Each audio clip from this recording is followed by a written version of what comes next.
Hello everyone, and thank you for joining me for yet another presentation as part of the GreyLearning webinar series sponsored by Tamron.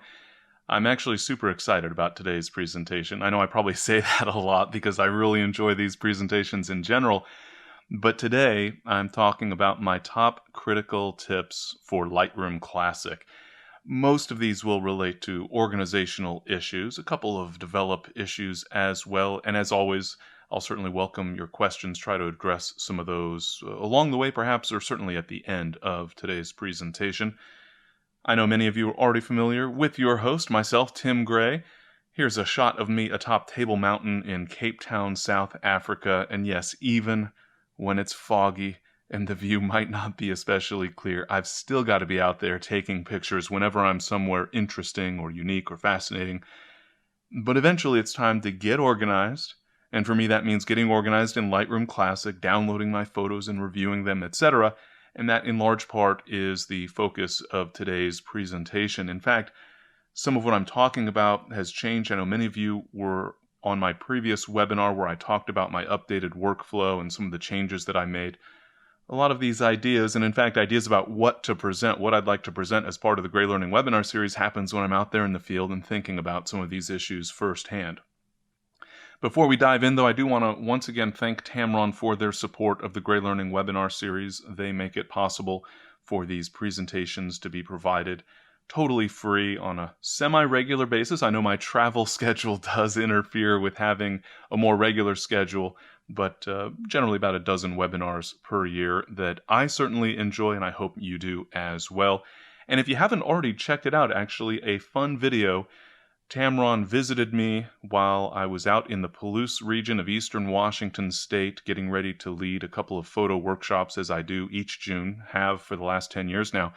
And they created a video that features yours truly out there in the Palouse. So take a look at that. You can track that down on the Tamron videos page on YouTube. So just go to youtube.com/TamronVids to check that out.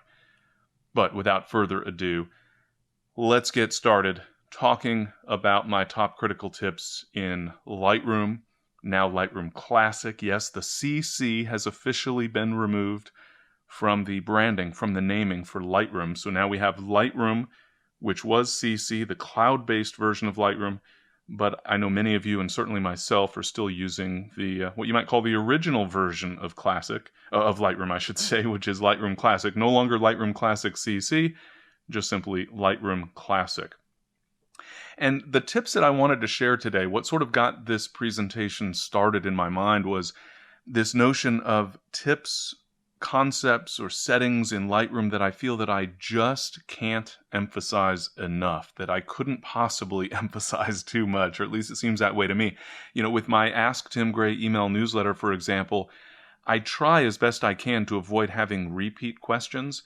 And yet there are certain topics that come up that I just feel it's so important, especially if there's some nuance to the question, that I think it's worth repeating. And so these are the tips that I think are worth repeating, what I consider to be some of my most important considerations in Lightroom in terms of overall workflow.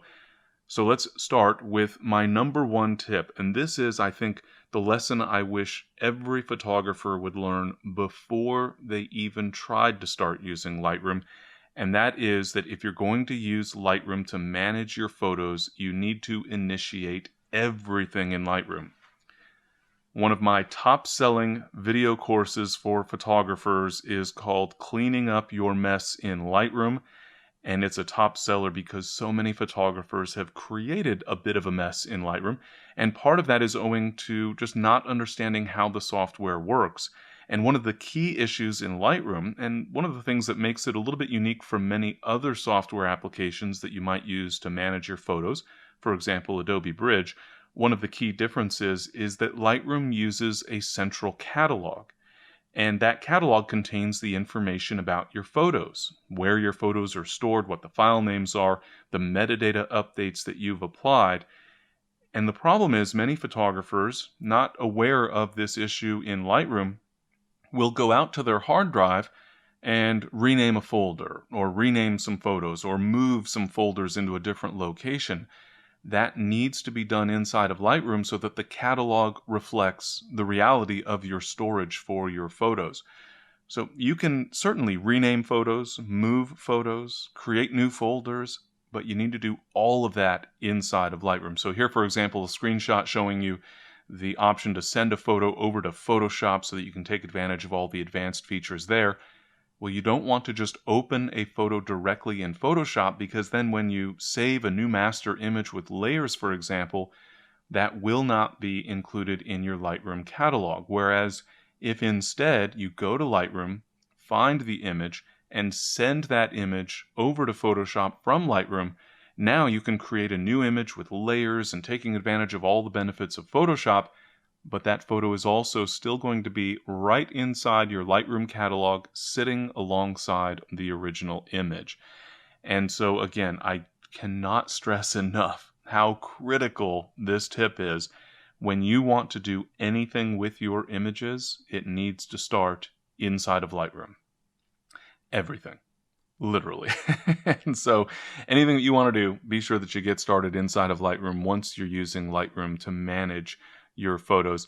And I suppose, especially having talked about the fact that Lightroom is now rebranded as Lightroom Classic without the CC, I should hasten to point out that today when I say Lightroom, I mean Lightroom Classic, of course, not the other version, the cloud version of Lightroom, but for expediency and in large part because of my habit of just saying Lightroom when I maybe used to mean Adobe Photoshop, Lightroom, etc., Lightroom refers to today, at least, as Lightroom Classic.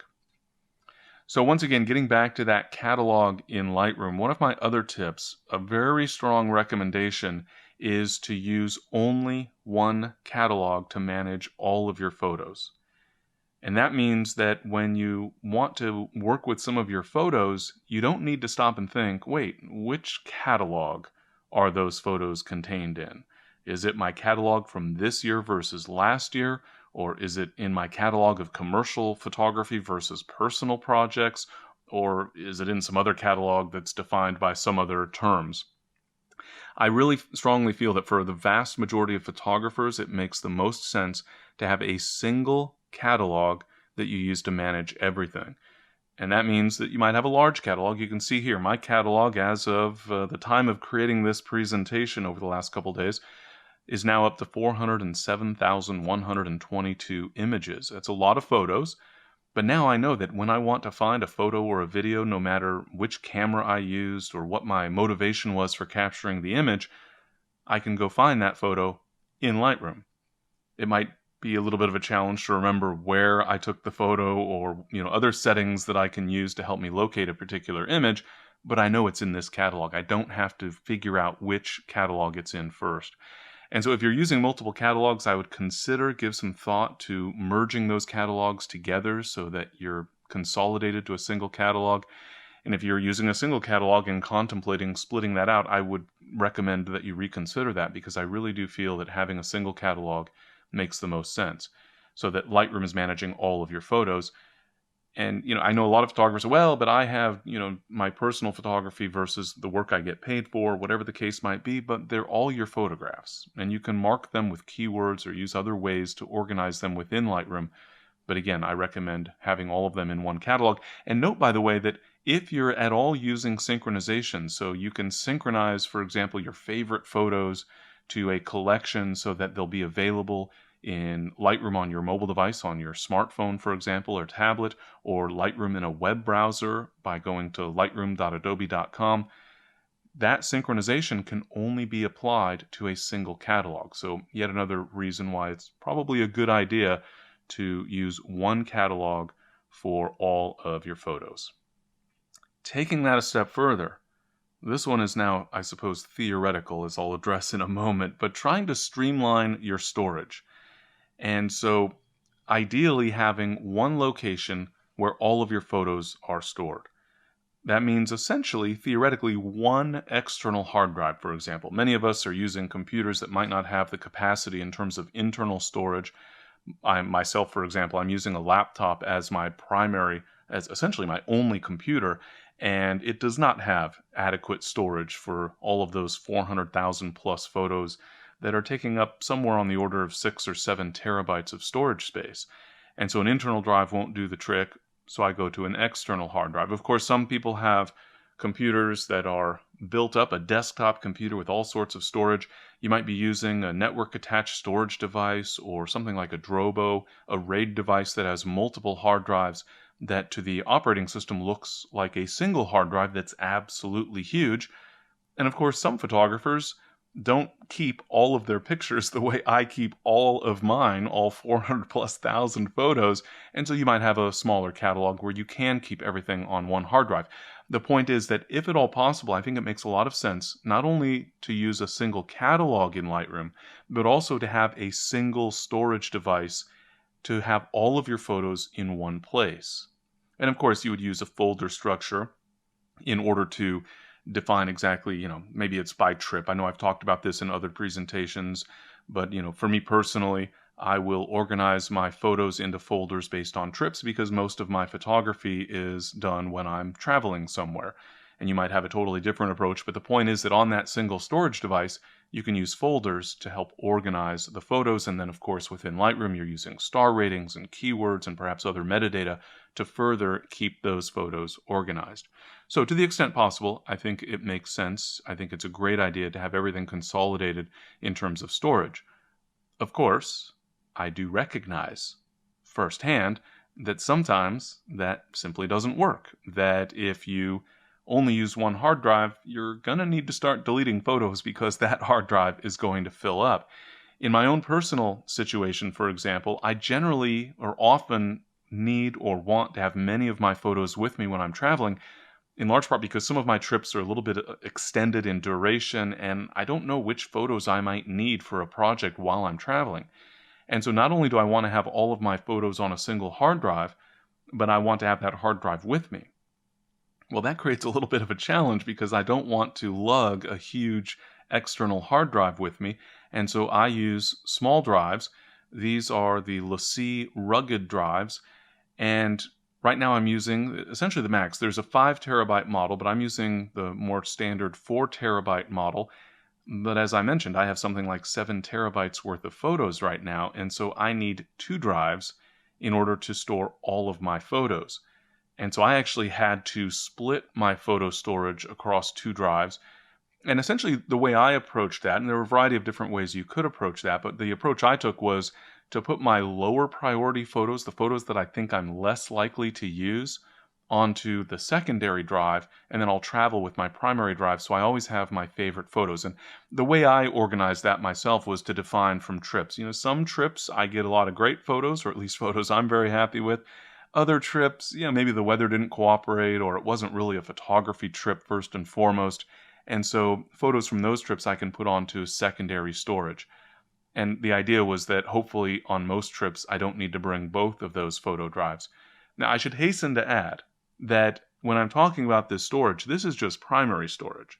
So if at all possible, having all of your photos on one hard drive, when necessary, maybe having to have a couple of drives, as has been the case for me until I keep hoping LaCie will come out with a rugged drive that has 8 or 10 terabytes of storage capacity. But also, of course, we want to make sure that we're backing up our photos. I don't treat that as a Lightroom issue per se, so that's not something I'm really talking about today. As far as photo backup, I have talked about in the past the GoodSync software that I use and recommend for backing up your hard drives, essentially so you can create a mirror copy, an exact copy of your primary drive on a secondary and maybe even a tertiary drive. Point being is that we want to make sure that we're backing up, but we also want to try to have that overall organization streamlined as much as possible. So it's still spring, right? So I think we could all maybe take on a little spring cleaning project and try to clean up our workflow in Lightroom. And especially when it comes to our overall storage, maybe getting rid of some clutter, cleaning up your folder structure, and maybe trying to streamline that overall storage as well.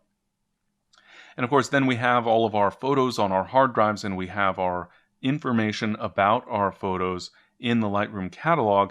And that brings us to a setting that I very strongly recommend taking advantage of. And that's the option to have metadata in Lightroom automatically saved out to, we'll call it XMP, I'll clarify that in just a moment, but essentially saving metadata out to the photos. By default, Lightroom only saves metadata updates into the Lightroom catalog. So if you apply a star rating or a color label or a keyword, that information gets added to the Lightroom catalog, but it does not get added out to the photos themselves. And so, for example, by default in Lightroom, if you assign a star rating to a photo in Lightroom, and then you go browse that same folder and the photos in Adobe Bridge, you will not see the star ratings. And so if you turn on this option to automatically save those changes, then number one, you will see those metadata updates across different software applications. So Lightroom versus Adobe Bridge, for example. In addition, this just simply provides a quick backup of your photo information, of the metadata for your photos, so that if for any reason anything happened, anything went wrong with your Lightroom catalog, you'd still have most of the information about your photos right there with the photos themselves. Now the setting here says XMP, but that's not exactly true. This XMP option only relates to proprietary raw captures. So if the photo is a proprietary raw capture, if you're using, for example, maybe a Canon or a Nikon digital SLR capturing a CR2 or an NEF, a NEF file as that proprietary raw capture, Lightroom is going to try to avoid making any changes to the actual file itself. And so instead, in that situation, Lightroom will create an XMP file. It's an XML file that will have the same base file name with an XMP file name extension right next to the original source image, and that will contain your metadata. If we're talking about a JPEG capture or a DNG image, a TIFF image, etc., those files will actually have the metadata written into the image file itself, so directly into the JPEG image, for example, if you have this option turned on. So it applies to all of your photos. It does not apply to video. So if you add keywords to video, that will not be applicable. That will only be in your Lightroom catalog. But for photos, this will affect all of them. XMP relates to the proprietary raw captures, but of course, other image types that are supported in Lightroom will also have the metadata saved. And I should point out, of course, that this does not include everything. This only includes what I consider standard metadata, or think of in those terms anyhow. And so things like star ratings and color labels, keywords, all of your sort of standard metadata that's included in the, for example, EXIF standard or the IPTC standard, those values will be updated. Settings that are Lightroom specific, so pick and reject flags, collections, virtual copies, those types of things will not be saved. Interestingly enough, the develop settings in Lightroom are part of the XMP information, so that actually will be saved. So if you were to save the metadata with this setting so that all of the images have that metadata, the supported metadata, in their actual metadata, not just in the Lightroom catalog, that does include develop settings which are compatible with Adobe Camera Raw. So if later you were to open a raw capture that has one of these XMP files in Photoshop via Adobe Camera Raw, all of your Lightroom adjustments would be preserved as part of that. So again, this I think is just a great, simple backup option for all of the, well, not all, but for the key information in your Lightroom catalog. The only reason that it would ever be turned off, well, it's turned off by default, but the real reason for that is performance. But I find that turning this option on has such a minimal impact on performance that I absolutely recommend leaving it turned on, because to me the information in any event is worth more, is more important than having a little bit better performance. All right, and speaking of that catalog, this XMP option I think of primarily as sort of a backup. It's also, I think, critically important to back up your Lightroom catalog.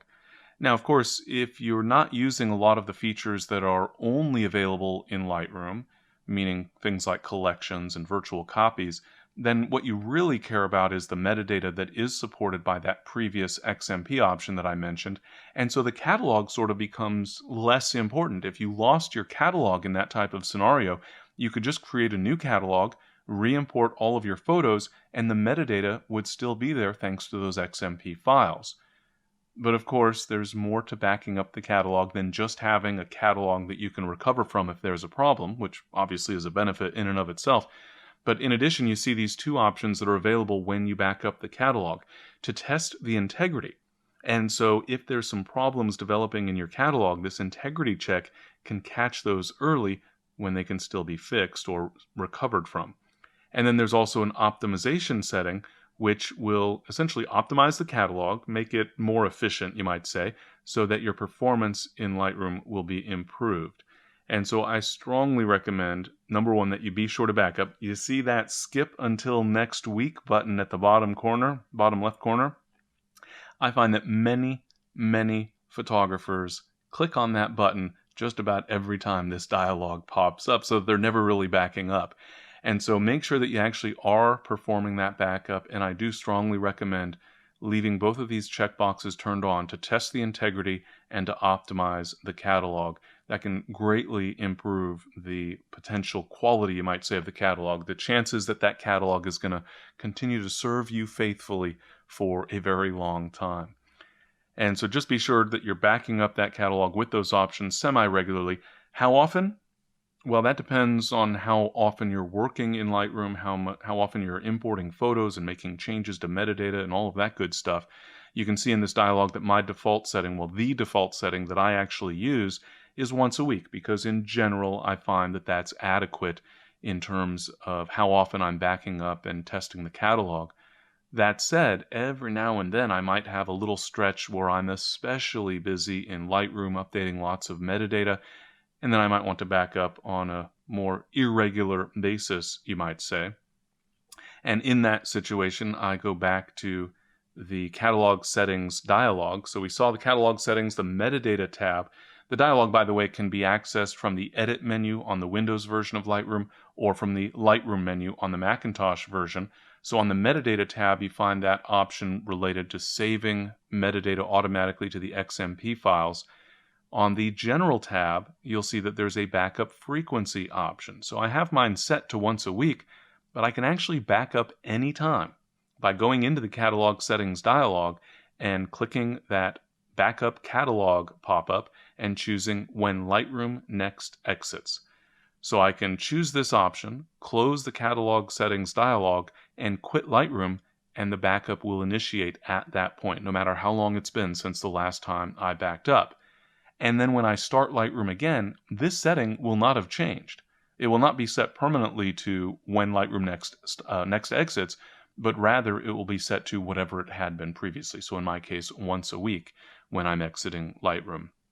So bear in mind that you can back up your catalog at any time. So if you've been doing a lot of work, or if you're about to do a lot of work in Lightroom updating metadata, you might perform this anytime backup right before you start doing all that work, and again right after you finish doing all that work, just so you have some good backups to go to if anything goes wrong, if there were any issues with that. And of course, a lot of that relates to metadata, and one of the options that I find a lot of photographers actually do not take advantage of, and I think it's too bad that that's the case because it's such a helpful option, and that is, number one, to create a metadata preset, but then also to apply that metadata on import. Now, of course, for some photographers, this gets to be perhaps just a little bit complicated because they might have multiple photographers working for them, so they need to keep track of metadata for each individual photographer who took the picture, etc. But for many of us, it's primarily one photographer taking all the pictures. It's just you or just me. And so this actually works out very nicely that you can have a single metadata preset that contains all of the information that is sort of most important to you. So the first step here is to actually create a metadata preset. And so you can go from the library module, go onto the menu bar and select metadata, followed by edit metadata presets. And that will bring up the dialog that you see on the left here, where you can essentially fill in the details that you want to be included in your metadata preset. It's important to keep in mind that we want to only add values that you really want to apply to every single image that you import. So typically this means things like your contact information and your copyright information. So you might be able to see at the bottom of the dialog here that under the copyright information in the IPTC metadata category, I have my name and I have the copyrighted status set to copyrighted, and I could add additional details, a website address and contact information, my email address and phone number and mailing address, for example. And so I can go through and update any of these values just by typing a value or selecting a value as the case may be. the check mark over on the right side will be selected automatically. That indicates that this field will be included as part of the preset. But you can pick and choose. So notice up toward the top I have the label, which is the color label value, set to red.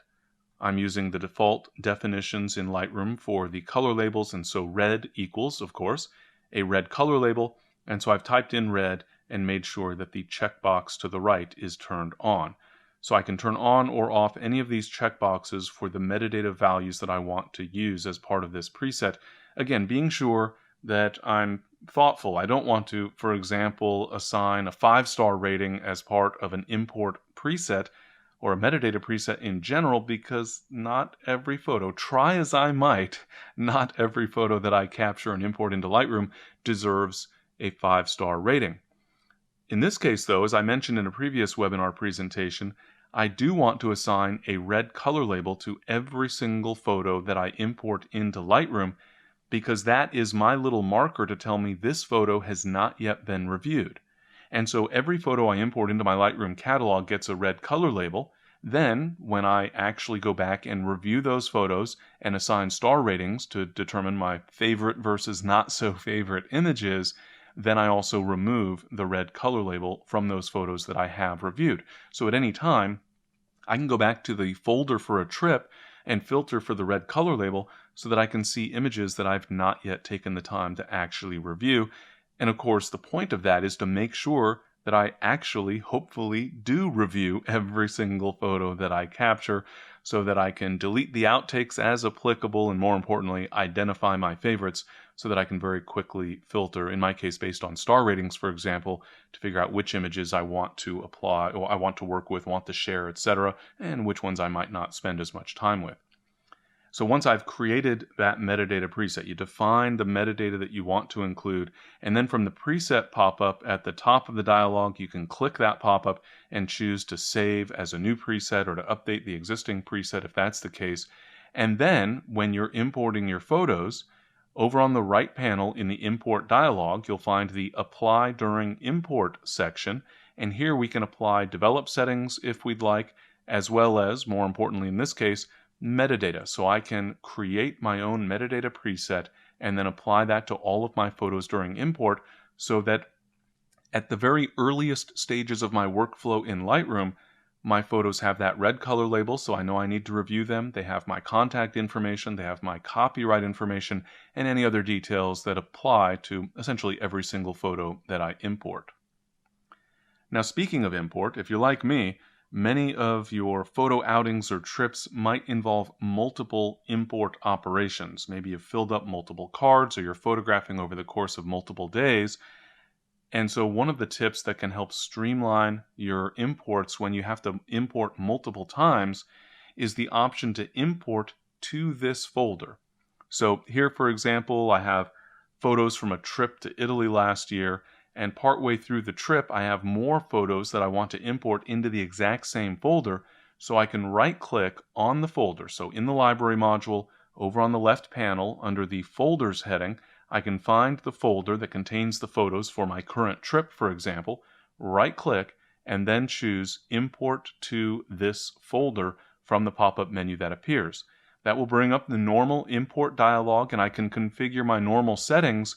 But then at the top right of the import dialog, the folder that I right-clicked on will automatically be set as the destination. And I find that helps streamline my import work very much, significantly, when I need to import multiple times. And for me, because much of my photography involves travel for multiple days or sometimes weeks and even longer, that I need to import quite frequently into the same folder. So I find this little tip to be just absolutely invaluable. And it also helps to make sure that I don't accidentally import to a different folder that for example, I'm going to define the folder and then I think that I'm going to give a new name for the folder, but I use a different spelling or I put something in the wrong order or whatever the case might be. So it helps to avoid any mistakes that might occur when it comes to determining where exactly you're importing your photos. You import initially and define a new folder for a new photo trip, for example, but then for all subsequent imports on that same trip or that same outing, as the case may be, you use this right-click and then import to this folder option. one of my favorites. It's small and simple, might not seem like it has a huge impact, but I really do find that that is a very, very helpful setting in my overall workflow.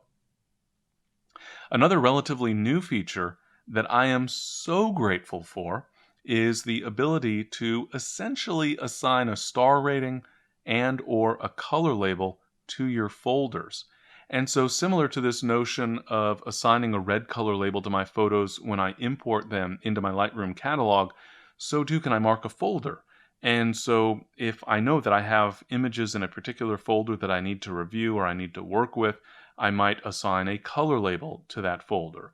Or I could assign a star rating essentially to multiple folders that represent some of my favorite trips, the images that I'm most likely going to use. Because I can also filter my folders, not just based on a text search, so I could type in a word and I'll see only folders that have that word in their name, but you can also filter folders based on that star rating or the color label. So with the color labels, of course, you would need to come up with a system for what those colors actually mean. Maybe you've come up with a similar system already, for example, for the color labels that you can assign directly to photos. So red might mean it needs to be reviewed, and yellow means that I've started reviewing but I'm not yet finished, and maybe green means that you're totally finished reviewing. Whatever the case might be, you can also remove the color label by choosing the None option. And so you can simply right-click on a folder and then choose Add Color Label and select the desired option from the submenu. And the star rating, it's not exactly technically a star rating. It's actually just a favorite status because it's not 1 through 5 stars. It's just a single star, essentially. So it's on or off. And so you could right-click on a folder and choose Mark Favorite. And of course, when it's marked as a favorite, you could also unmark it as a favorite. But that's just turning that star indication on or off. And that gives you a visual indication. The folder will have a little star next to it. But also, as I mentioned, you can filter the images based on the favorite status and or based on that color label status. And so I find that that can be very helpful.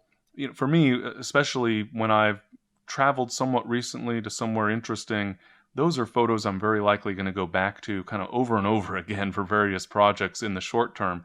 And so having those folders that contain some of my favorite images marked as a favorite folder, or for workflow purposes, identifying a color label for a folder, I think can be wonderfully helpful. I am so grateful that Adobe added this feature, both of these features, for essentially identifying folders in various ways. So I certainly encourage you to take advantage of that option if you can find a benefit to that in your own workflow. Now, of course, when you're looking for a photo, very often in Lightroom, you're going to be looking based on which folder is that image in. And so there are a variety of examples. If you said, "Hey, Tim, do you have any photos of whales?" I might say, "Oh, yes, my trip to Alaska, I got some good whale photos, and I got good, crop duster shots out in the Palouse, and I got a good photo of the Colosseum in Italy, in Rome." But sometimes we go to the same place multiple times. So you can see here, for example, I have multiple folders for various trips to Italy. So how do I actually figure out which folder I want to look at? Well, I don't have to figure that out necessarily because I can actually browse multiple folders at the same time. So here, for example, I have 4 folders from different trips to Italy selected. If I want to browse all of the photos in multiple folders, I can simply click on the first folder and then hold the Shift key and click on the last folder in the range, and now I've selected multiple folders. So I find that this is especially helpful for situations where I've gone to the same place multiple times and I have individual folders for each of my trips to that place. But now I'm looking for a photo and I don't remember, in this case, for example, which year did I capture the photo? So I want to be able to browse across multiple folders. So when you're looking for images, you have the option to browse every single folder in your entire catalog by virtue of browsing the All Photographs collection. So up at the top of the left panel in the library module, in the catalog section, you'll find All Photographs. That enables you to browse every single image in your entire catalog. But that might not be a good way to start because it's only you're looking for a photo that's only going to be found in, for example, one of these Italy folders. I know it's a photo I captured semi-recently in Italy, but I don't remember exactly which trip it was. So I do find that this is very, very helpful, being able to select multiple folders at my discretion, essentially, so that I can pick and choose which folders I want to view the photos from. And so I'm narrowing down while taking a relatively broad view of my images. And of course, especially when you're browsing across multiple folders, or in some cases, maybe you don't even know, you have no idea which folder a particular image might be. You're not even close to guessing where that photo might actually be stored. Then you could browse all photographs. And especially in that type of situation where you're having trouble narrowing things down based on a folder, then it can be tremendously helpful to keep in mind the many metadata filtering options, and really, especially, I mean literally, the metadata option. So on the library filter bar, we can search or filter images based on text. So for example, text in a file name or metadata such as keywords. The attribute, which would be things like the pick or reject flags, the color label that we've assigned, or a star rating, as well as whether it's my original image, a virtual copy, or a video clip.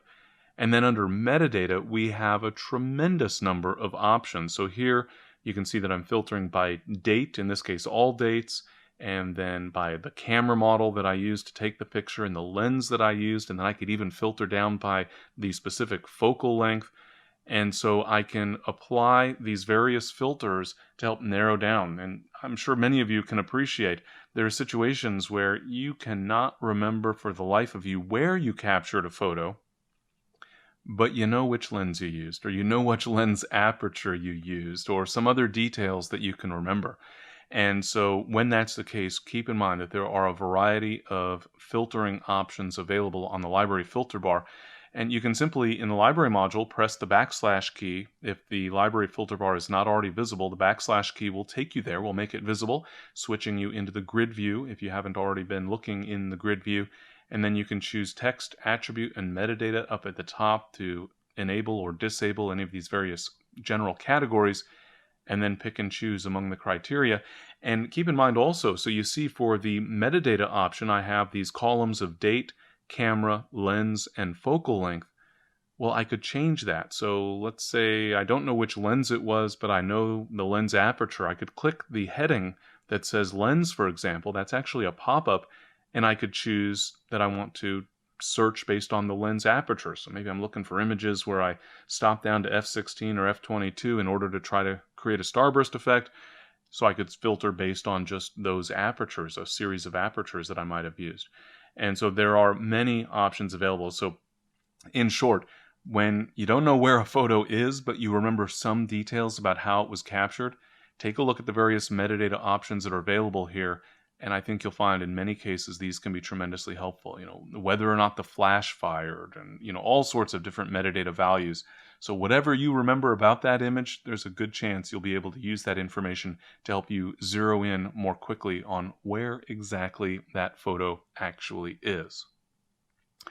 And then if you've been performing a very wide search, maybe you had to go to the All Photographs collection in the catalog section up at the top of the left panel in the library module, and then you're applying some filters, the metadata filters here, in order to try to zero in, but you're still struggling, and you scroll and scroll, but you finally find that image.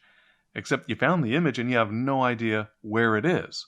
Well, you can simply right-click on that folder, on the photo rather, and choose the Go to Folder in Library option. So when you find a photo, but you've been browsing across multiple folders or your entire catalog and you have no idea where that image actually is, simply right-click on the image, and then from the pop-up menu, choose Go to Folder in Library.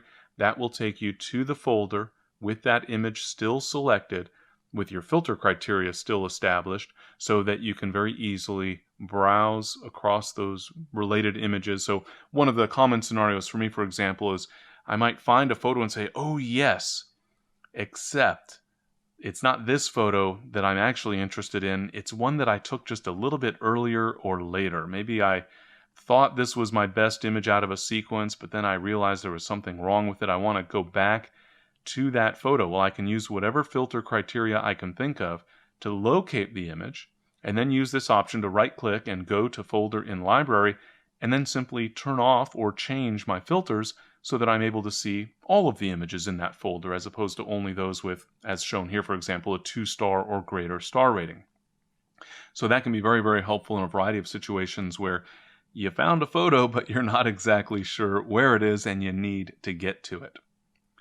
In addition, speaking of those folders, sometimes you need to navigate among the folders in a way that you might not think at first glance is actually possible. Well, you can actually hide and show parent folders. So, for example, your hard drive, let's say you're using an external hard drive to store your photos, but of course, all of the photos are stored within folders on that hard drive. But if you need to create a new folder or you want to move some of your folders around on the hard drive, you might want to take a folder from a subdirectory, a subfolder, for example, and put that as a top-level folder on the hard drive. Well, by default, you're not actually going to see the hard drive. So if you look on the left side, this folder list at the top of the list, you don't see the actual hard drive. I mean, you see the header for the hard drive, but you don't see a representation of the hard drive itself that you could actually drag and drop folders or photos to. Well, we can reveal that parent. And this might also be a parent. Maybe you have an external hard drive, and on that hard drive you have an all photos folder, and inside that all photos folder you have a bunch of other folders from your various trips or what have you. In that type of situation, you might just need to see literally the folder itself, not the hard drive. So simply right-click on one of your top-level folders and choose Show Parent Folder, and then you'll get the view that you see over on the right side, the list of folders there, which includes the hard drive represented as a folder. So now I could take some of my other folders and drag and drop them to the, in this case, the Photo 4 hard drive. So I could put those folders that are subfolders of other folders, I can drag them up to the hard drive itself so that now they are top-level folders. And of course, when I'm finished rearranging things or making new folders or whatever it is that I need to do where I wanted to see that parent folder, a parent folder that, by the way, doesn't actually contain any photos directly, well, I could just hide. So in this case, hiding the hard drive. I don't store any photos within the hard drive without putting them into a folder. So generally speaking, I don't need to see that hard drive represented as a folder unless I need to move some things around. When I'm finished moving things around, I'll right-click and hide that parent folder once again. So not something you're likely to use too frequently, but it's so helpful, I think, to know that you really can get access to the hard drive itself right inside of Lightroom, helping to make sure that you're not tempted to go outside of Lightroom to try to make changes to your overall organizational structure, for example. And then there are, of course, within Lightroom, the option for collections. And so you might create collections for special projects. Maybe you're working on a book project or a calendar project and you want to make a collection that will contain those images that you've gathered across multiple different folders. The problem is, as I mentioned earlier, collections are only inside of your Lightroom catalog. So if you save your metadata out to the XMP sidecar files, for example, collections are not included as part of that. And so if you were to lose your catalog, you would also lose all of your collections. And one workaround that I think provides a great solution is to use smart collections instead of regular collections, and then use keywords as the basis of determining which images belong in that collection. So as an example, I share photos on Instagram. I encourage you to follow me at TimGrayPhoto on Instagram if you're so inclined. But that means that I want to organize the photos that I share on Instagram so that at any time I can see exactly which photos have I shared versus not shared. So I could create a normal collection called Instagram photos, for example, and then drag and drop photos into that collection. But if for any reason I lost my Lightroom catalog, I would no longer have that information. And so instead, I use, in this case, something that I refer to as fake keywords, which means a keyword that's not really being used for what I would consider the normal purpose. In this case, a keyword that says, this is one of the photos that I have shared on Instagram. And so when I'm getting ready to share a photo on Instagram, I'll add a keyword that says Instagram share. And then instead of having a collection where I need to manually drag and drop photos into that collection, I simply create a smart collection. So on the left panel in the library module, you can go to the collections heading and over to the right you'll see a plus button, and from the pop-up menu that appears when you click on that plus button, you'll see the option to create a new smart collection, which will bring up this dialog. You can give it a name, so here I've given it the name Instagram Photos, and then we can specify the criteria. So here, very simple, I'm specifying that I want photos to appear in this smart collection if the image has a keyword that contains Instagram share, my fake keyword indicating that I've shared this photo on Instagram. And that way, when I add this Instagram share keyword to any photo, that photo will magically appear in the smart collection that I've defined, this Instagram Photos smart collection. And so that helps to make sure, number one, that I have this collection that's automatically updating when I add or remove that keyword to or from the image. But it also means that if I lost my Lightroom catalog, I've still lost my smart collection, but I haven't lost that keyword. So I can always rebuild a new catalog and create a new collection or filter my images based on this keyword. And so in effect, I'm preserving that collection, even though I can't actually preserve a collection the way I can preserve other metadata with that option to write the metadata out to the XMP sidecar files. And then, of course, all of those tips I've shared so far relate to organizational tips, primarily related to the library module in Lightroom, but I also want to talk about a couple of quick tips in the develop module. Nothing too extensive here, but a couple of quick ones that I think are especially helpful. Number one is a detailed clipping preview. You might be familiar with the option on the histogram at the top left and top right. You have clipping options so that if an area is clipped to pure black, you'll see a blue overlay, and if it's clipped to pure white, you'll see a red overlay. But I prefer a more detailed clipping preview. And so instead, when I'm applying my key adjustments, and this primarily means the whites and the blacks, then I will hold the Alt key on Windows or the Option key on Macintosh, and that will give me the clipping preview display. So with the whites, for example, as I drag over to the right to brighten the whites, initially I might see no pixels at all. The image is completely black, but as I move further and further to the right, as I increase the value for whites more and more, then I might start to see some colors indicating that one or two channels has lost detail, or eventually I'll see an area of white, which means that all three channels have lost detail. And this allows me to make sure that I'm not clipping on any channel, for example, or at least to make an informed decision about when I'm going to let some areas be clipped versus not. But in general, of course, we're trying to avoid clipping of highlight detail. The same basic concept applies to blacks, as you can see over on the right side here. If I hold the Alt or Option key on the keyboard, with that black slider, typically the image would start out looking all white in that case, and then as I drag further and further to the left, I'll start to see colors appearing where I've lost detail on one or two of my channels, and eventually I'll see some areas of black where I've lost detail on all three channels. And so that gives me a lot more information that I can use to make a decision about exactly where I want to set that black and white point. The same preview is available for other adjustments such as exposure, but it's the blacks and the whites that I find this to be the most helpful for. So that's, I think, one of the tips. If you're not already using that clipping preview, certainly make use of that when you're adjusting your black point and white point. In some cases, you might not need to have any clipping at all. If it was a foggy day, for example, then you've got lots of shades of gray, but not necessarily any areas of pure black or pure white.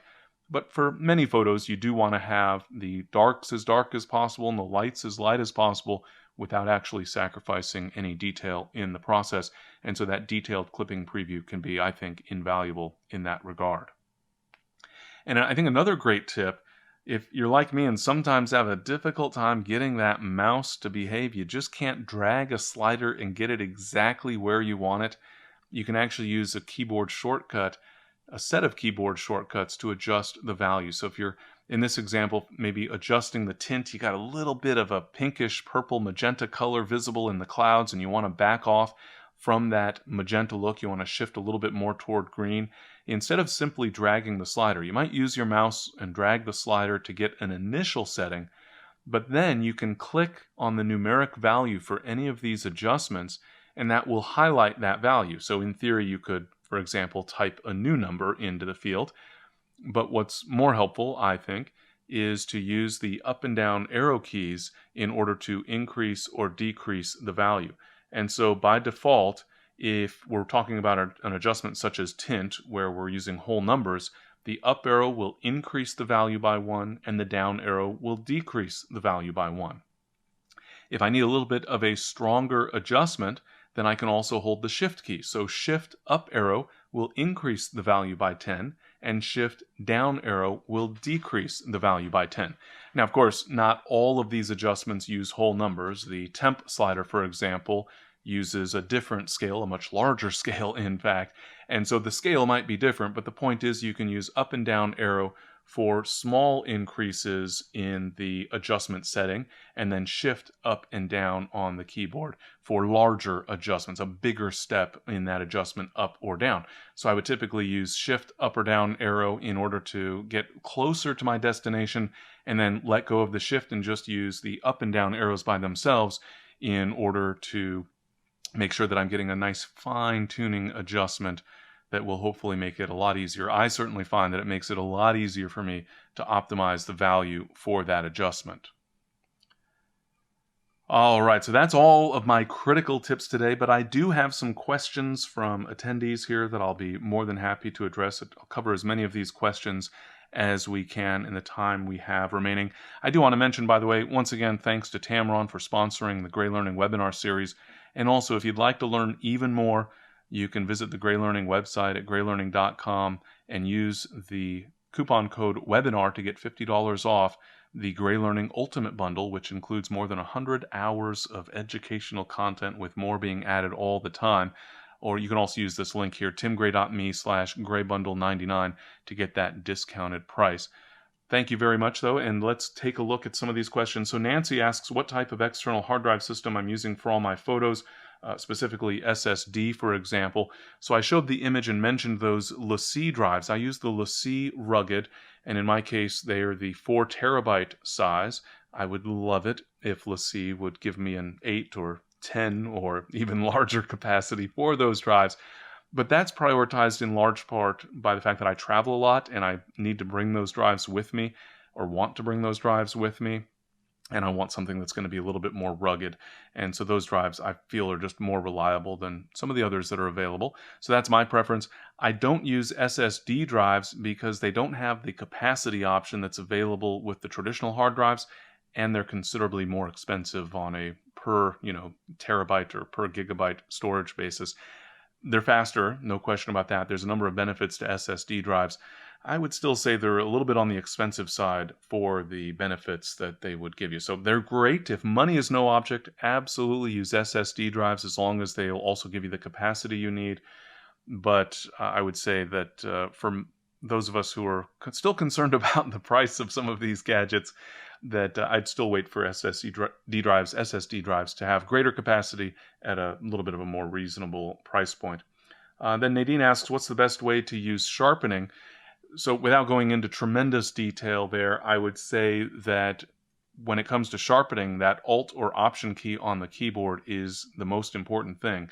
And so if you hold the Alt key or the Alt key on Windows, Option key on Macintosh, while adjusting any of the sliders for sharpening in Lightroom, that's in that details section on the right panel in the Develop module, that will give you a preview. And so, for example, for the amount slider, it's just a grayscale or a black and white preview so that you can get a better sense of the actual effect. For radius, it gives you this embossed sort of a look, so you get a better sense of the right size for that setting. And then, of course, the other two options that give you that masking capability, so you can actually essentially see what that mask looks like. So with detail, for example, getting a better sense of just how much you're enhancing those fine details in the image. And then Tony asks, in Lightroom, should he pick a color profile, such as Adobe Vivid or Landscape, as a starting place, or just use Adobe Neutral and make adjustments from there? So those new profiles, it's a relatively new, all things considered feature, but then also recently updated. And what I would say is, if you find that you consistently like the way an image looks when you select one of those profiles, then absolutely I would recommend setting that as your default, which for me would typically mean creating a develop preset and then applying that preset as part of the import process. So just as I talked about earlier, how we can use a metadata preset to apply metadata upon import to every image we're importing, we can also use a develop module preset, a develop preset, and apply that in that same apply during import section on the right panel in the import dialog so that we're applying changes. And so I could apply, for example, lens corrections that are profile based, update, the noise reduction baseline settings or whatever it is that I would like. And so those are the things that you can certainly apply during import to every image. And so I would say if you like the effect, the starting point that you're getting with one of those profiles that are now available right up in the basics section on the right panel in the develop module, then I would include that as part of a preset that you apply during import. Certainly it'll help streamline your workflow there.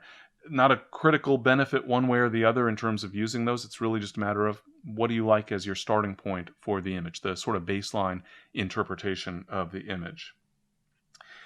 And then question here about trying to get to the original raw, the original capture, essentially, whatever format that might have been, maybe a JPEG for some cameras or a proprietary raw capture for others.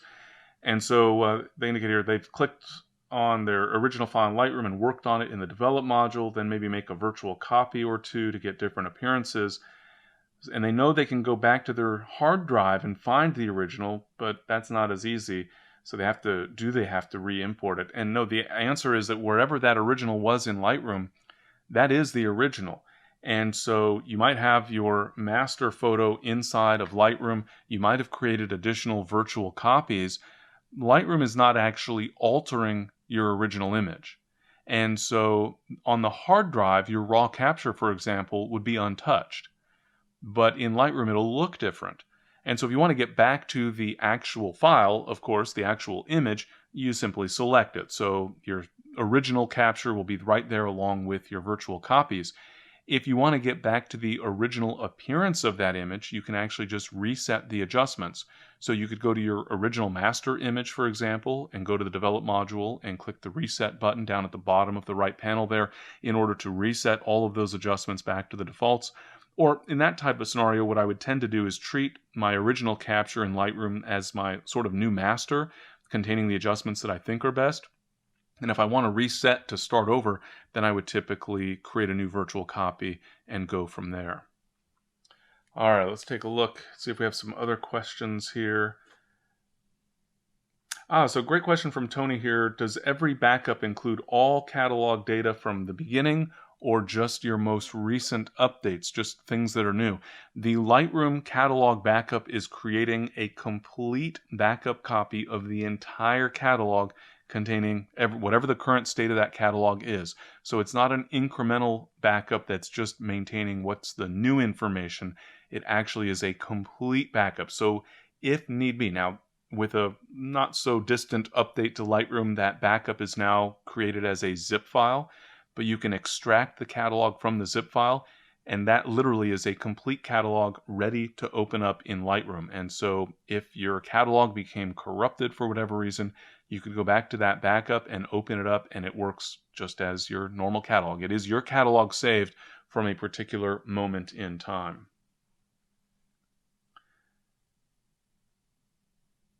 So yeah, George asked about assigning color labels to folders. Is that new? And yes, that is relatively new. Off the top of my head, I couldn't tell you exactly when it was added. It was after Lightroom 6. It might have been a 6 point something. I'm pretty sure, though, that it was a CC update. So I don't remember right off the top of my head when, but that is a relatively new feature. And now I actually forget which came first, favorites versus color labels. Those were actually included in two different updates. Now, color labels for images has been around essentially forever, for a very long time, but both in Lightroom and other applications. But in terms of assigning color labels or that favorite status to folders, that would be a relatively new feature. Within the last couple of years, I think, but I'm not usually very reliable when it comes to guessing how long ago something happened. And Bob asked if I could please repeat the steps for setting up an import preset. Yeah, for metadata, absolutely. So you can go to the metadata menu when you're in the library module in Lightroom and choose the option to edit metadata presets. And then you simply plug in your various values for whichever metadata fields that you want to update. The checkbox needs to be turned on for the values that you actually want to include as part of that preset. And then you click the pop-up up at the top and choose the option either to save the update with the current preset if you're just modifying a preset, or to create a new preset based on those settings. And then when you're importing photos, over on the right panel in the Apply During Import section of the right panel in the Import dialog, you'd simply select that particular preset by name from the pop-up there. So Sterling asks if your Streamlined Storage could also be the same drive that you use for Time Machine, for that backup that's a feature within the Macintosh operating system. I would say in theory that's sort of possible, but I would strongly recommend not doing that. I recommend using a standalone hard drive that is exclusively for the purposes of Time Machine. Great question from Tayo. Can you back up the catalog in Lightroom without actually closing Lightroom? Yes, sort of, but I wouldn't recommend that. You could manually copy the files outside of Lightroom. You could make a copy of the LRCat file, which is your Lightroom catalog, but I would recommend using the built-in feature, especially because it includes that option to test the integrity and to optimize the catalog. All right. Great question from Sam, actually. So why do I need my actual image files when I'm traveling? Wouldn't smart previews be enough? And yes, that's absolutely true. Smart previews would be enough, but I actually, with my huge catalog, find that actually storing those previews, these smart previews are stored along with the catalog, and they are relatively large. And I actually tend to need access to a relatively large number of photos when I'm traveling, in part because I don't know exactly which ones I'm going to need. And as a result, the Smart Previews file would actually be, in my case, too large. But it is a great tip, though, that if you have the capacity for Smart Previews on your internal hard drive on a laptop, for example, you can use those previews to work in the Develop module to export lower resolution, not full res, well, in most cases, but reasonable resolution, pretty good resolution images. And so that can actually be a great workflow. It's a little bit faster workflow, and it means that you don't need to have as much storage. I can assure you, I would really love to not have to travel with a series of external hard drives if I didn't need to. Of course, I need an external hard drive to download photos during the trip as well, so that doesn't work out to be too much of an issue. And then one last question. Sam asks if I'm a guy who uses the quick collection, is it something that I tend to use? And the short answer is yes, I do tend to. The quick collection is a great way to just go through and mark photos so that I can use them kind of as a short-term purpose. So if I need to share some photos with somebody else, for example, instead of creating a collection that's going to be at least semi-permanent, I could always remove it later, but that is sort of a permanent collection, or hoping that I don't make a mistake with my keyboard and my mouse if I'm click on an image to select it and then hold the control key on Windows or the command key on Macintosh in order to select another photo that I click on. Instead of going through all that potential risk of accidentally letting go of the key or clicking in the wrong place, I'll just add to a quick collection. The default keyboard shortcut for that is the letter B on the keyboard. And then I can go to the quick collection and export those photos as copies for some other purpose, for example, and then just remove the photos from the quick collection when I'm done.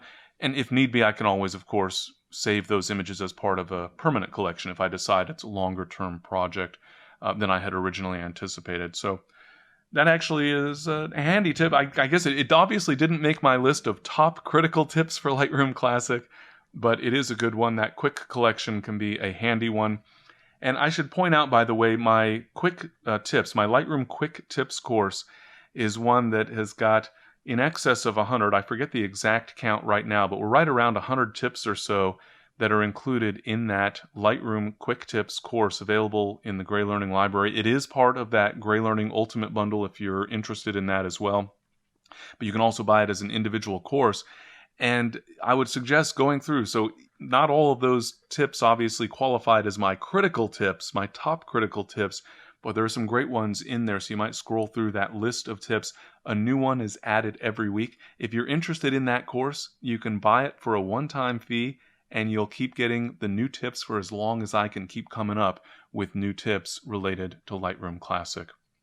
All right, that's all the time. In fact, we ran over time just a little bit, as is often the case, trying to address some of those questions.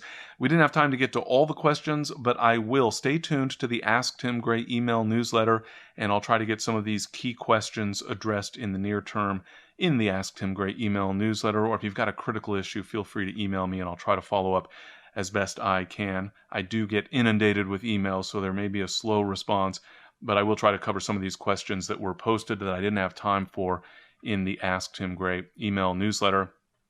In the meantime, thank you all very much for joining me for today's presentation on the top critical tips for Lightroom Classic as part of the GreyLearning webinar series. And stay tuned, there of course will be more presentations in the near future as well, and I hope to see all of you on all of those future webinars down the road. Thanks very much, and we'll talk to you soon.